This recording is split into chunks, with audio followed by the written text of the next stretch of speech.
D'abord, dans la notion de préférence nationale, il y a quelque chose de chic, d'élégant en quelque sorte. C'est-à-dire que je pense que la préférence, ça résonne comme quelque chose de positif. On préfère un bon film à un autre, on préfère un restaurant à un autre, vous voyez, quelque chose comme ça. Donc la notion elle-même est à prendre en compte de ce point de vue-là, si vous voulez. Et puis national, c'est pas nationaliste en fait. Donc ça euphémise le propos, c'est moins violent, moins extrémiste. Après tout, on parle bien d'éducation nationale et non pas d'éducation nationaliste, sans que cela ne choque personne. Or, pour moi, cette préférence nationale du Front National, du Rassemblement National, c'est en fait une référence nationaliste, précisément. C'est-à-dire, pour moi, le nationalisme, c'est ce qui renvoie à la puissance, à l'orgueil, à la suprématie, à l'humiliation, à la ségrégation, à la discrimination d'une nation sur une autre ou d'un peuple sur un autre. Donc, préférence nationale, non. Préférence nationaliste, oui. Je pense qu'il faut déeuphémiser la formulation et les concepts.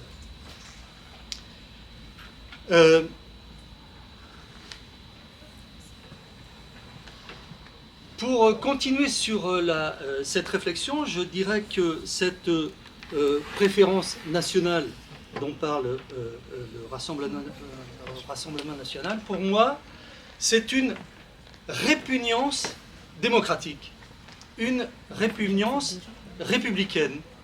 C'est la contradiction du liberté, égalité, fraternité de la République française et de son école. Je vais donner quelques exemples de ce que j'avance. Donc, encore une fois, que le national n'est pas du national, mais du nationalisme. Quand Jean-Marie Le Pen, devant le journaliste Jean-Louis Le Senne, en 1988, dans l'émission de télévision L'heure des vérités, récitait son fameux slogan « Je préfère mes filles à mes nièces à mes cousines à mes voisines à des inconnus », c'était malin, en fait.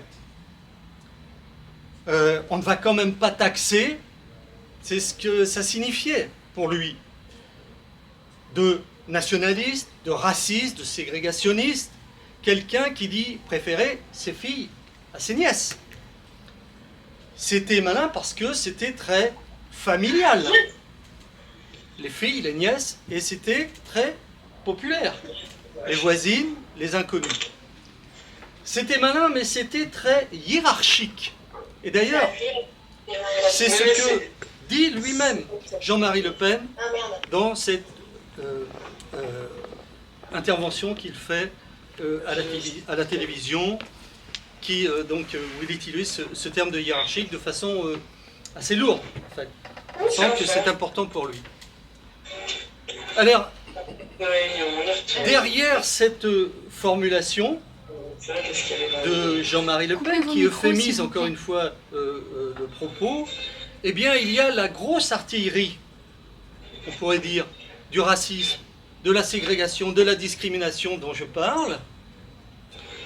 Parce que quand Bruno Maigret, et je crois que Jean-Yves Camus tout à l'heure en parlait, était interrogé dans l'émission Polémique en 1998 par Michel Cotta, là, cette notion de ségrégation et de discrimination était extrêmement forte, puisque il avait instauré à Vitrolles une prime de naissance pour la famille dont les enfants sont nés et étaient nés à Vitrolles et dont un parent au moins était français. Alors, Bruno Maigret disait que son propos était un bel exemple de préférence nationale. Hein, c'est lui qui parle. Et il se disait scandalisé des injures odieuse, abjecte, que l'on entendait à son égard, alors que, disait-il, il s'agissait pour lui de défendre simplement les familles de son peuple. C'est lui qui parle, c'est une citation. Alors non seulement ces propos de Bruno Maigret sont un bel exemple de ce que j'appelle la préférence nationaliste, mais en fait c'est aussi un bel exemple de populisme, parce que en parlant ainsi, il oppose un peuple à un autre. Il hiérarchise, discrimine, stigmatise un peuple national contre un peuple extra-national.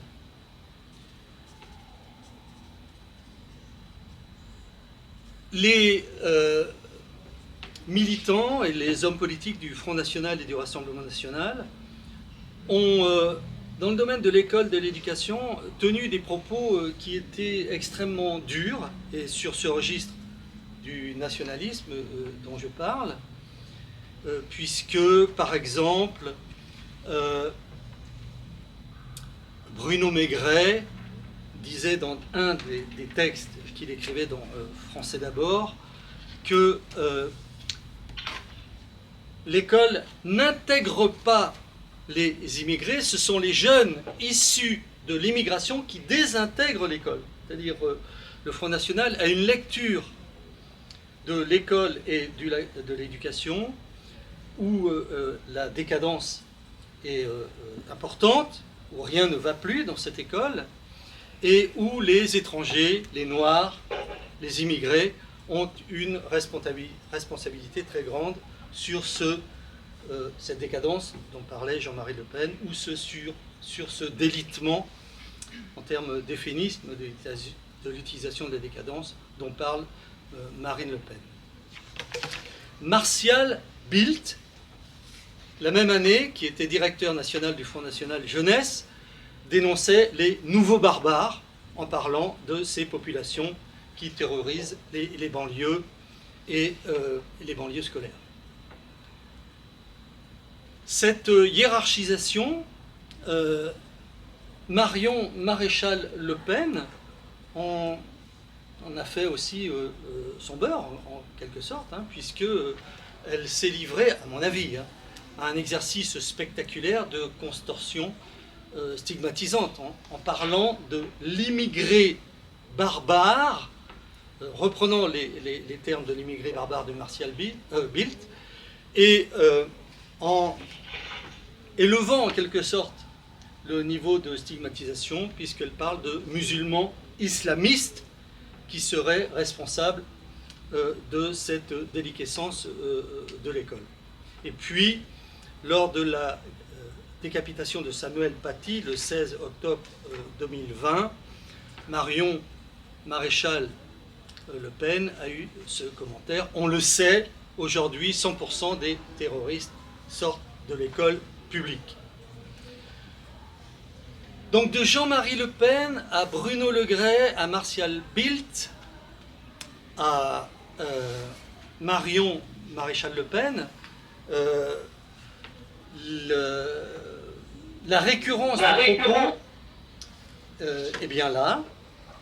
Et puis tout récemment, le 17 février 2021, Laure Lavalette, qui était alors conseillère municipale de Toulon, se livrait au même exercice de manipulation, puisque elle parlait de l'assassinat de Samuel Paty comme exemple typique de la complicité de certains enseignants des terroristes avec les terroristes, et parlait des idiots du multiculturalisme qui étaient nombreux dans l'éducation nationale et dont les exactions relevaient de quelque chose qui était de la collaboration avec ce qu'elle appelait les anciens protégés. Et elle concluait que les professeurs ont accouché de l'hydre islamiste. Voilà ce que je voulais dire sur cette différenciation qu'il y a à faire, à mon avis, entre ce qui relève du national et ce qui relève du nationalisme. Ce n'est pas le même registre. Et c'est sur cette différence qu'il y a, à mon avis, à creuser, à chercher, à analyser et à dénoncer, finalement, le projet du Rassemblement national, du Front national, et les embêter, en quelque sorte, sur ces deux registres-là. Merci beaucoup.